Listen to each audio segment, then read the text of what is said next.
Salam dəyərli izləyicilərim, gəlin bu günləri çayın yanına çox kövrək, ağızda əriyən cemli peçenyelər hazırlayaq. 1 ədəd yumurtanın üzərinə 1 çimdik duz, 1 paket vanil, yarım stəkan şəkər tozu əlavə edib qarışdıraq. 2 xörək qaşığı qarğıdalı nişastası, yəni kraxmal, 50 ml duru yağ da əlavə edib yenidən qarışdıraq.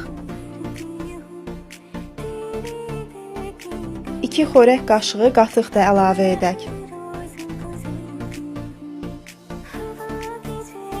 250 qram un və yarım çay qaşığı qabartma tozunu da əlavə edib kövrək, ələ yapışmayan bir xəmir yoğuraq. Xəmirimizi yağlı kağız üzərində açaq və səliqəli görünüş əldə etmək üçün kənarlarını kəsək, daha sonra bu kənarları yenidən yayıb peçenye edəcəyik. İçlik üçün mən ərik cemi götürmüşəm, istənilən cemdən də istifadə etmək olar.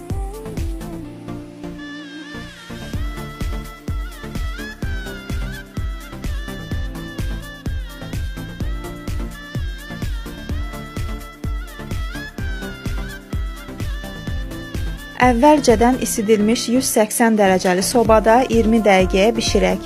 Bişib soyduqdan sonra üzərinə zövqə görə şəkər pudrası da səpmək olar. Bugünlük bu qədər dostlar, izlədiyiniz üçün təşəkkür edirəm, hələlik.